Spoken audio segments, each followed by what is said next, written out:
Hi, இது ஒரு previous year question paper தான்.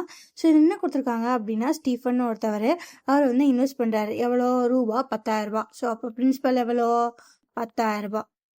ஸோ இந்த bank account that he earned 2% simple interest. 2%னா ரேட் ஆஃப் இன்ட்ரெஸ்ட் 2%. என்ன இன்ட்ரெஸ்டாமா? Simple interest. And the interest earned if the amount is kept in a bank for 4 years. அப்போ பேங்க்கில் எத்தனை வருஷத்துக்கு வச்சுருக்காங்க? 4 வருஷத்துக்கு வச்சுருந்தா இன்ட்ரெஸ்ட் எவ்வளோன்னு கேட்குறாங்க. ஸோ சிம்பிள் இன்ட்ரெஸ்ட்டுக்கான ஃபார்முலா PNR/100. P எவ்வளோ? 10,000. என் எவ்வளோ? 4 வருஷம். Rate of interest 2% divided by 100. 0 0 0 0 cancel. 4 2s are 8. 8 into 100 800. So அப்போ ஆப்ஷன் பி 800. ஸோ இதில் ஒன்றுமே இல்லை, சாதாரண simple interest sum, principal, rate of interest, years வந்து கொடுத்துட்டாங்க.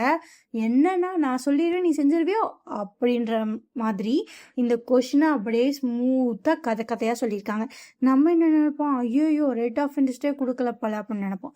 ஸோ ஆக்சுவலாக என்ன சொல்லியிருக்காங்கன்னா, இதுதான் பிரின்சிபல், அந்த பேங்க்கு உனக்கு இவ்வளோ இன்ட்ரெஸ்ட் கொடுக்குது அப்படின்ற பட்சத்தில் அதை நம்ம ரேட் ஆஃப் இன்ட்ரெஸ்ட்டாக எடுத்துக்கணும். இத்தனை வருஷம் அவன் பேங்க்கில் வச்சுருந்தா எவ்வளோ காசு அவனுக்கு கிடைக்கணும், எத்தனை வருஷம் வச்சுருந்தான்.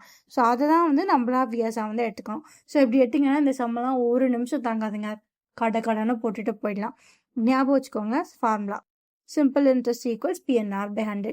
ஸோ இது மாதிரி நிறைய ப்ரீவியஸ் இயர் சம்ஸ் எல்லாம் பார்க்கணுன்னா நம்ம சேனலை சப்ஸ்கிரைப் பண்ணிக்கோங்க. ஓகேவா? Bye guys, thank you.